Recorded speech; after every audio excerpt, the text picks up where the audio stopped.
it's so relevant now. You know, when I wrote the show, I was shocked about how much prisoners of war is not a subject that is talked about here in the States. Whereas in Israel, we all go to the army, it's mandatory. If anything, it's such a small country. Whenever anything happens to a soldier, it's as if it happened to us. But the issue of prisoners of war was not one that was discussed here. But now, after Bo Bargadel is back, I think many more people are aware of the complexities and the horror that people go through. And those questions about, has he been turned, is he a traitor, all that kind of become minute or irrelevant compared to the price that these people pay in captivity. I hope it will resonate well. And also, there's an added bonus to the American audiences that perhaps they've seen Homeland before they've seen the original. So the comparison is fascinating. But almost all the first season is the same elements of the first season of Prisoners of War, but reshuffled. Yeah. When we came to do the American version, it was very much about franchise and how the investigation has to be the center of the piece, because once the Brody story is over, we need to continue the show. Whereas in Israel, once the Prisoners of War story is over, that's the end of the show. Nobody makes a lot of money in syndication in Israel. So that's why there was no season 3? Well, there will be, I hope. Oh, it's still in my head, but I want to write it badly. I just don't have time. Just like we did a version in Homeland here in the States, it's about to launch. The Indian version is coming out, and the Russian version already came out. And we're doing a Turkish version, and for the first time, a South Korean version. And when I say we, it's just my involvement is very little in those territories, but it's just fascinating to see how each territory takes it and turns it into a unique local story with the same universal themes.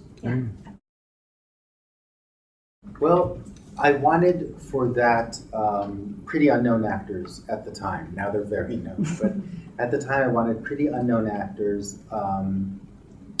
because I wanted it to be as real as possible. And the minute you have somebody who's very famous pretending to be, it's harder sell. Yeah. And I met these two guys. Uri, I actually met. I was taking a break from casting, and I sat outside, and he was waiting to go in, and we didn't know each other, and he was sitting all like this and reading the thing, and I cast him before he even said a word. I was so right for it.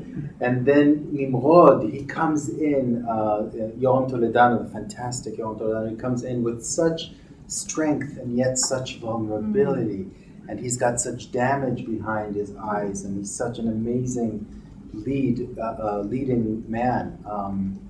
But I paired him with probably the most famous woman in Israel, actress Yael Bekassis, who's a very strong presence as well. And I wanted them, the women are famous. Yeah.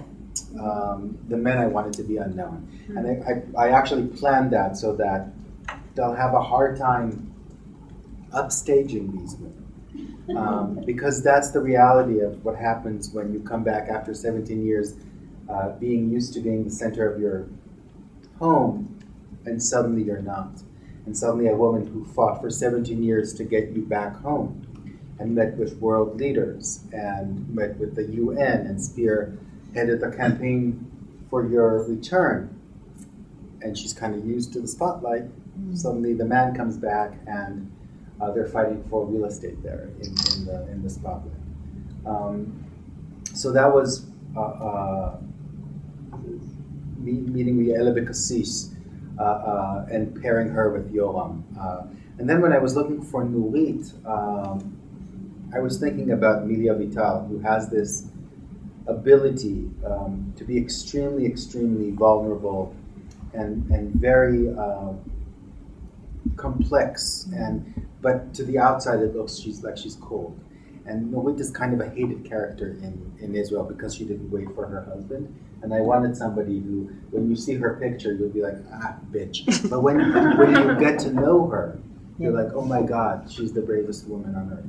No, we shot it all at once, all Yeah. the captivity at once. How And we shot it difficult. at the very end of our shoot. Ah. And throughout the shoot, in between takes, even on days that they were not supposed to be on set, the three leads, the three men, because Amiel takes a bigger part in the show, the guy who came back in a body bag, in the flashbacks. And so the three actors, we would put them in dark rooms. They would have to be in dark rooms alone, in rooms that they couldn't really stand up in. So by the time we got to captivity, there was already that kind of damage behind their eyes.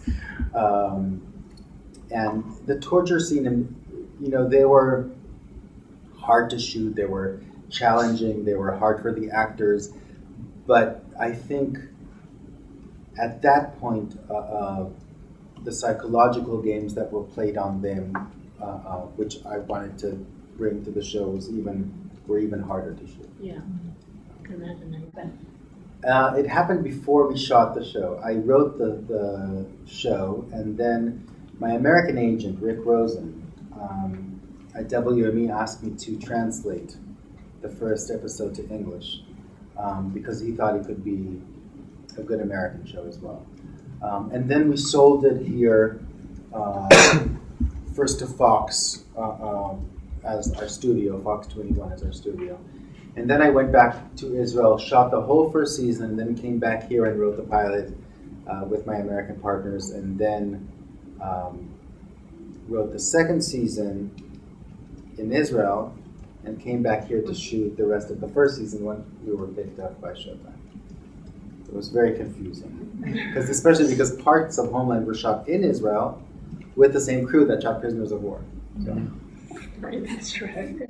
When I first decided to tell this story, I didn't know whether it would be a feature or a series, and I was shocked that nobody did this before in Israel because it's such a raw subject in Israel. It's that we deal with this all the time. We always have prisoners of war. We demand that our government bring them back home. We demand that they pay a really high price in the form of releasing terrorists with blood on their hands in order to get our boys back.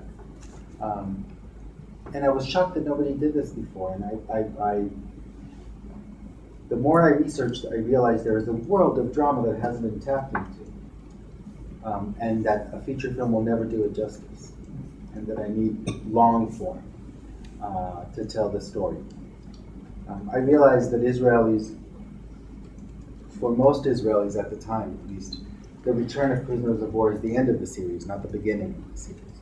But for the prisoners of war, coming back home is the beginning of a very, very hard journey, and maybe even harder than being captive. And that was the unique point of view of this. From the returning prisoners of war, it's to this day, some of them are in touch with me. It was very weird because the show in the beginning, when it came out, even when the trailers came out, it was very controversial. People thought we shouldn't tell this story while we still have prisoners of war in captivity. We had 3 at the time. We had Goldwasser and Regev, who unfortunately came back in body bags.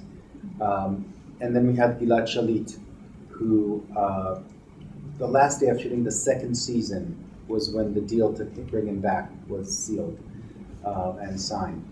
So at first it was very controversial, and many people thought we were dealing with a subject that should be taboo, except for the former prisoners of war, who were so supportive of the show, and for the first time found the nerve to tell their kids about their experiences, and their wives had the nerve to ask them, is this true? Did this happen to you?